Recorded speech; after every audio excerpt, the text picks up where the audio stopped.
నువ్వే నాకు ఫోన్ చేసి నాతో మాట్లాడాలి అన్నప్పుడు సంతోషపడ్డాను, ఆశ్చర్యపోయాను. Sir excuse me. తీసుకో కావ్య.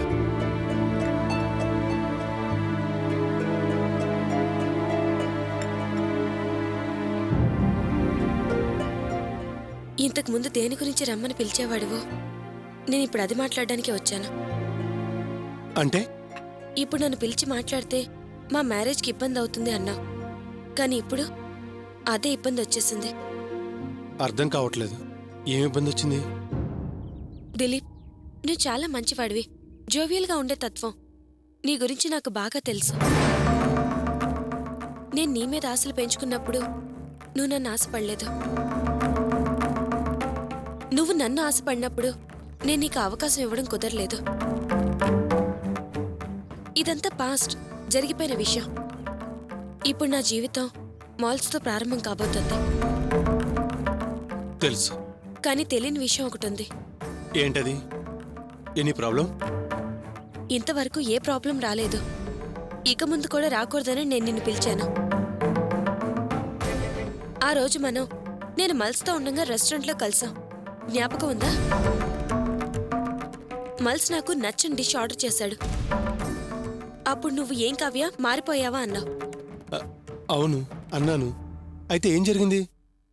ఆ తర్వాత నీకు చైనీస్ ఫుడ్ ఇష్టం లేదని ముందే చెప్పొచ్చు కదా. అయినా నీ అలవాట్ల ఇష్టాల గురించి అంత బాగా చెప్తున్నాడు. అంత క్లోజ్ ఫ్రెండ్షిప్పా? అంతే, అదే జరిగింది. అలాగా, సారీ కావ్య, నేను క్యాజువల్గా అన్నాను. నువ్వు క్యాజువల్గానే అన్నావు, కానీ అది తన మనసుకి మరోలా అనిపించింది. నాకు ఏం సమాధానం చెప్పాలో తెలియక తికమక పడ్డాను. ఆ తర్వాత పబ్లో ఎవడో నాకు డాష్ ఇచ్చాడు, నువ్వు వాణ్ణి కొట్టావు. దానికి ఆయన ఏమన్నా తప్పుగా అనుకున్నాడా? నేనేం ఫీల్ అవ్వలేదు.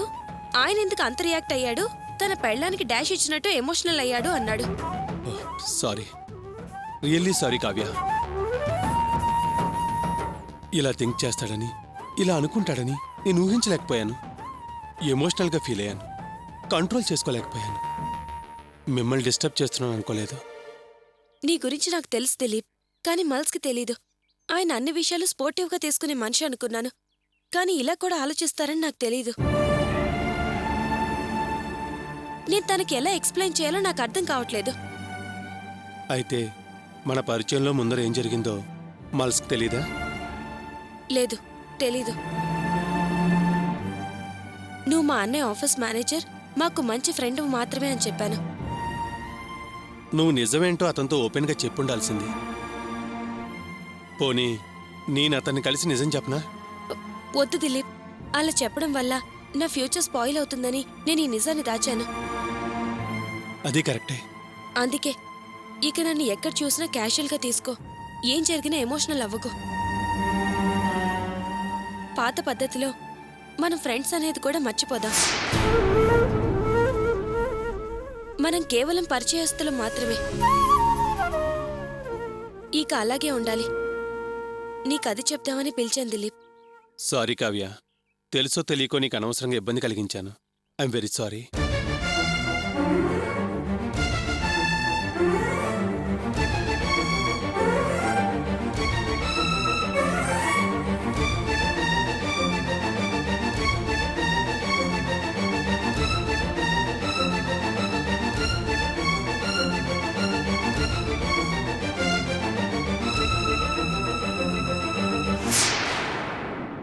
అయ్యో దిలీప్, తను వచ్చాడు, ఇప్పుడెలా? రాణి కావ్య, అది ఒకందుకు మంచిదే. మనమే ఆయనకి నిజం మొత్తం అర్థమయ్యేటట్లు చెప్దాం. వద్దు ప్లీజ్, నువ్వు దయచేసి వెళ్ళిపో. అది కాదు కావ్య, నేను వెళ్ళిపోతే తప్పు అవుతుంది. మనం అన్నీ ఆయన క్లియర్గా ఎక్స్ప్లెయిన్ చేద్దాం. ప్లీజ్ దిలీప్, అర్థం చేసుకో. తను ఆల్రెడీ బయటకు వెళ్తూ నన్ను రమ్మన్నాడు. నేను మా అమ్మతో గుడికి వెళ్తున్నానని చెప్పి నేను ఇక్కడికి వచ్చాను. ఇప్పుడు మన ఇద్దరిని చూస్తే అపార్థం చేసుకుంటాడు. ప్లీజ్ దిలీప్, బయలుదేరు. ఓకే కావ్య, ఇలా వెళ్ళిపోవటం నాకు అసలు ఇష్టం లేదు. నువ్వు చెప్తున్నావు, వెళ్తున్నాను. Thank you Dileep. Hi this is Madhuri. మీ పేరు? పండు. ఓకే పండు, నేను ఒక క్వశ్చన్ అడుగుతాను మిమ్మల్ని. నార్మల్ గా టీనేజర్స్ ఎక్కువగా పార్క్స్ ని, రెస్టారెంట్స్ ని సెలెక్ట్ చేసుకుంటారు, ఎందుకని? గర్ల్స్ బాయ్స్ కలిసి మాట్లాడుకోవడానికి సరైన ప్లేస్ అని. ఓకే, అలా అంటారా మీరు? మరి మీరేమంటారు? ఏముందండి, వీళ్ళ వల్ల పర్సకాలి నెత్తిన ఓ, టోపీ. హే, నా వల్ల మీరు గొడవ పడొద్దు. హే, ఇక్కడ ఒక జెంటిల్మెన్ ఉన్నారు, ఆయన అడిగి తెలుసుకుందాం. హాయ్ అండి, ఐఎమ్ ఫ్రమ్ జెమినీ మ్యూజిక్. నా పేరు మాధురి. మరి మీ పేరు? దిలీప్, హాయ్ దిలీప్ గారు, ఏంటండి అంత కంగారుగా ఉన్నారు? నాకు కొంచెం అర్జెంట్ వర్క్ ఉంది ప్లీజ్.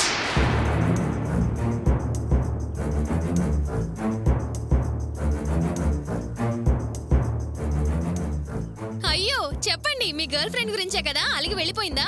అలాంటిది ఏం లేదండి, మీరు తప్పుకోండి ప్లీజ్. చెప్పండి, పర్వాలేదు. మీ ప్రాబ్లం సాల్వ్ చేయడానికి మా ప్రోగ్రామ్ ఉంది. చెప్పండి ప్లీజ్. సారీ, నాకు అర్జెంట్ వర్క్ ఉందని చెప్తున్నానా? హే దిలీప్, అయ్యయ్యో, లవ్ ప్రాబ్లం కోసమే మా ప్రోగ్రామ్ మీ ముందుకు తీసుకొచ్చామండి. నాకు అర్జెంట్ వర్క్ ఉంది ప్లీజ్. మేము ఉంది మీ లవ్ ప్రాబ్లం సాల్వ్ Hey, చేయడానికి Dilip. రండి. How పర్లేదు are you, చెప్పండి. హాయ్ అండి, Hi. నా పేరు మాధురి. మీ పేరు? అమ్మల్. మల్స్ అనే పదం నేను ఏ డిక్షనరీలో వినలేదే. అది డిక్షనరీలో ఉండే పదం కాదు, నాకు నేను పెట్టుకున్న పేరు.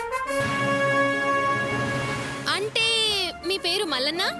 How dare you can call me Mallanna? Just get out from here. I said just get out. Have some manners. పద అటు వెళ్దాం. Hey, I will kill them if anybody call me Mallanna. Hey, ఎక్కడండి మీరు? అది యాక్చువల్గా నేను come come sit sit come.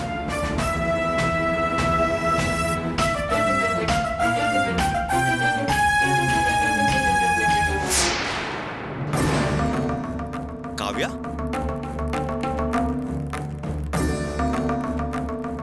Hi Kavya. Hi. నువ్వేంటి ఇక్కడ? అది హాయ్ కావ్య. హాయ్. అంటే మిత్ర ఇప్పుడే మీట్ అవుతున్నారా? అవును. మీరు కూర్చోండి. ఫ్రెండ్ రమ్మంటే వచ్చాను, తను ఇంకా రాలేదు. లేట్ అయ్యేటట్టుంది. నాకు కొంచెం అర్జెంట్ వర్క్ ఉంది, నేను బయలుదేరుతాను. కాబోయే జంట, నేను మిమ్మల్ని డిస్టర్బ్ చేయడం బాగోదు. వస్తా కావ్య. హే వస్తానండి. దిలీప్, కాఫీ తాగిల్లా? నో సార్, ప్లీజ్, నేను బయలుదేరుతాను. Bye bye Kavya. కావ్య, నువ్వు నాకు ఫోన్లో గుడికి వెళ్తాను చెప్పావు, నువ్వేంటి ఇక్కడ? గుడికి వెళ్ళొచ్చేటప్పుడు దారిలో నా ఫ్రెండ్ కలిసింది. అదేదో మాట్లాడాలంటేను అమ్మని ఇంటికి పంపించి నేను ఇలా రెస్టారెంట్కి వచ్చాను. Okay okay okay. మరి మీ ఫ్రెండ్ ఎక్కడ? ఏదో ఫోన్ వచ్చింది, అర్జెంటుగా వెళ్ళిపోయింది. నేను వెళ్దాం అనుకున్నాను, ఈ లోపు మీరు వచ్చారు. ఓకే. హే, ఏం తీసుకుంటావు? ఆల్రెడీ నేను coffee తాగేశాను. Come on, yeah, let's have something. It's just a span. Come on. Let me order something for you, okay?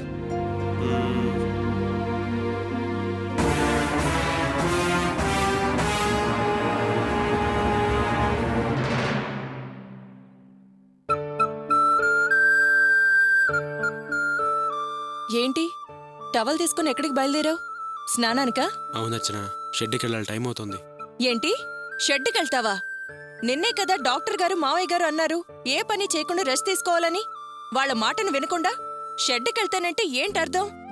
నీకు మీ పెదనాన్నగారంటే గౌరవం లేదా? అయ్యో అదేం కాదర్చన, నాకొచ్చింది వైరల్ ఫీవరే కదా, తగ్గిపోయింది. చలిజ్వరం వచ్చినప్పుడే షెడ్డుకెళ్ళి పనిచేసుకున్నాను. అవంటే అప్పుడెప్పుడో జరిగిన విషయాలు నాకు చెప్పకు. నువ్వు మళ్ళీ ఇప్పుడు పని చేయడానికి వెళ్తే నీకున్న సత్తువ కూడా తగ్గిపోయి మళ్ళీ జ్వరం వస్తుందని డాక్టర్ గారు అన్నారు, మర్చిపోయావా? అది అప్పటి మాట అర్చన, ఇప్పుడు నాకు జ్వరం తగ్గిపోయింది, కావాలంటే చూడు. నిన్నటికంటే కాస్త తగ్గింది, కానీ జ్వరం ఇంకా పూర్తిగా తగ్గలేదు. కొంచెం తగ్గింది కదా, ఇంకొదిలే. ఆగు, కాస్త తగ్గితే నువ్వు షెడ్డుకెళ్ళాలా? ఎక్కడికి వెళ్లాల్సిన పనిలేదు. నేను పాలు కాచేసిస్తాను, బ్రెడ్ తిని పాలు తాగి పడుకో. అది కాదర్చన, షెడ్లో చాలా పనుంది, కుర్రాళ్ళు ఆ పని చేయలేరు. అన్నీ చేస్తారు.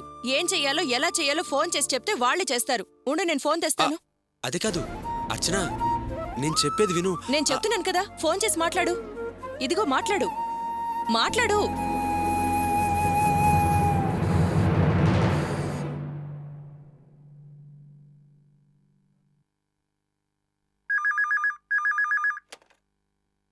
హలో. ఎరా, షెడ్కి ఎప్పుడే వచ్చారా? అవునన్నా, ఇప్పుడే పని మొదలు పెడుతున్నాం. నీకెలా ఉందన్నా? జ్వరం తగ్గిందా? తగ్గిందిరా. షెడ్కని బయలుదేరుతుంటే మీ వదిన వెళ్ళొద్దని ఆపేసింది. వదిన చేసింది కరెక్ట్ అన్నా. నువ్వు రెస్ట్ తీసుకో, నేను అన్న చూసుకుంటాం కదా. సర్లే గాని ఆ 458 బండి టింకరింగ్ పని ఎంతవరకు వచ్చిందిరా? ఆ, అది నిన్నే చేసామన్నా. పార్టీ వాళ్ళు వచ్చి తీసుకెళ్ళిపోయారు కూడా. బిల్ ఎంత రాశారా? అది నీతో మాట్లాడమని చెప్పామన్నా. తర్వాత 1008 హోండా సిటీ ఉంది కదా, ఆ ఇంజిన్ రెడీ అయిందా? అది మొత్తం కంప్లీట్ అయిపోయింది, ఇంకా బోల్డ్ బిగించడమే. రే, మీరు ఆ ఇంజిన్ని ముట్టుకోవద్దు, నేను వచ్చి చూసుకుంటాను. సరే అన్నా. తర్వాత 5960 బండిది వాటర్ క్లీనింగ్ అయిపోయిందా? అయిపోయిందన్నా. అన్నా, నువ్వే టెన్షన్ లేకుండా ఫుల్గా రెస్ట్ తీసుకో. మొత్తం షెడ్ పనులన్నీ మేము చూసుకుంటాం కదా. సర్లే, నేను సాయంత్రం కానీ రేపు పొద్దున కానీ వస్తాను. షెడ్ జాగ్రత్త. సరే అన్నా. ఉంటాను. షెడ్కి వెళ్ళట్లేదు, సంతోషమా? ఉమ్.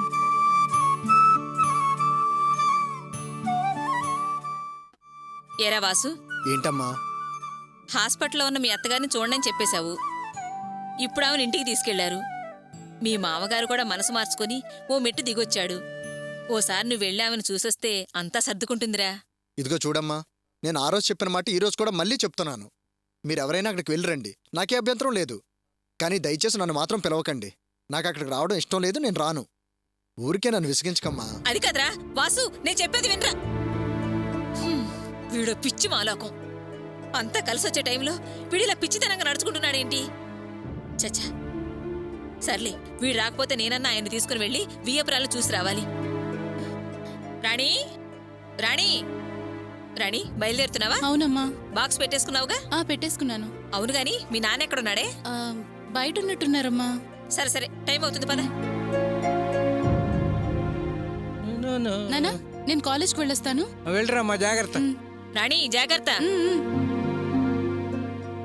ఏమయ్యో, మనం వెళ్ళి వియ్యపురాలు చూసొద్దాం పదవయ్యా. ఏ విపురాలు? నాకున్నది ఒకే ఒక వియ్యపురాలు, అది వాసు అత్తగారు. ఆవిని హాస్పిటల్ నుంచి ఇంటికి తీసుకొచ్చారు. వెళ్ళి చూసొద్దాం పదవయ్యా.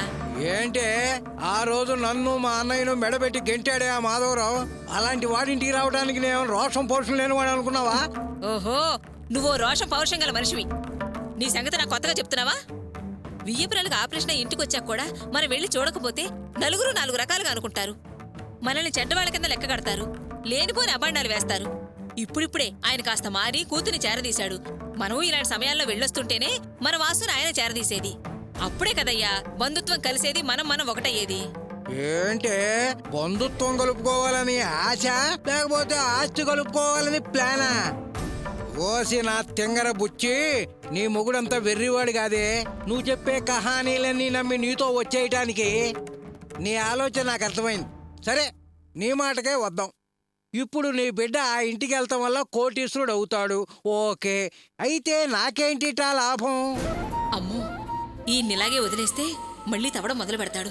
అప్పుడు కోట్లేమో గాని ఇంట్లో ఉన్న 3 లక్షలు పోతాయి. ఎలాగైనా సరే ఈయన నాతో తీసుకెళ్ళాలి. ఏమయ్యో, నువ్వు నాతో వచ్చావనుకో నీకు 40 రూపాయలు ఇస్తాను. ఆహా, 40 రూపాయలు తీసుకుని తోక ఊపుకుంటూ నీ వెనకాల కుక్క పిల్లలా రావాలంటావు. అంటే నా వాల్యూ 40 రూపీస్కు పడేసావు కదే. పోనీ నీకెంత కావాలో చెప్పవయ్యా. నా వాల్యూ గురించి నీతో డిస్కషన్ అనవసరం. నాకు కావాల్సింది నేను వెతుక్కుంటా. అందుగలదు ఇందు లేదని సందేహము వలదు, ఎందెందు వెతికినా అందందే కలవు వందల ఇదిగో, 100. ఏంటే ఒక బజ్జానికి 100, ఇంకో 2 పాడతాను, ఇంకో 200 కొట్టవే, ఫుల్ కొట్టొస్తాను. నోరు మూసుకొని వెళ్ళి స్నానం చేసి రావయ్యా. అలాగే అందందే గలదు వెళ్ళు. వందా. నా రాత కొద్దీ దొరికాడు. ఏంటిది? ఇది వరకు ఎప్పుడు అడిగినా డబ్బులు ఇవ్వండి, ఇప్పుడు 100 ఇచ్చేస్తోంది. దీనికి డబ్బులు ఎక్కడి నుంచి వస్తున్నాయబ్బా? తీయాలి.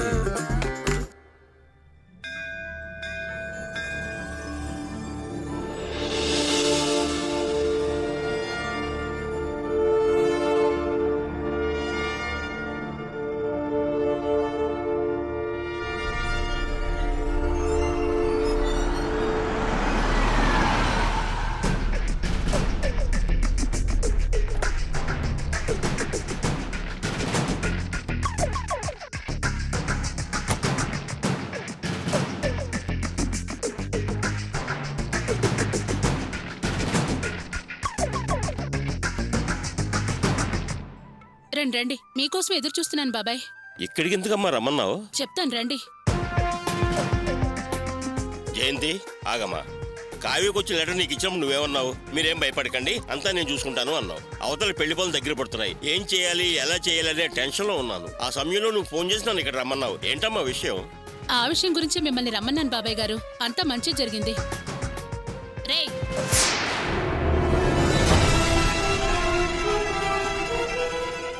ఇలా రా.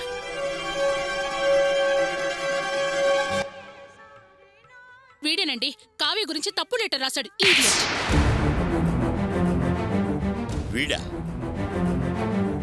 అవును బాబాయ్, కావ్య వీడిని అవమానించిందని పగబట్టి లెటర్ రాశాడు. కాస్త అర్థమయ్యేలా చెప్పమ్మా. అవమానం ఏంటి, పగేంటి, లెటర్ ఏంటి? బాబాయ్, మా కావ్య అందరి అమ్మాయి లాంటిది కాదు.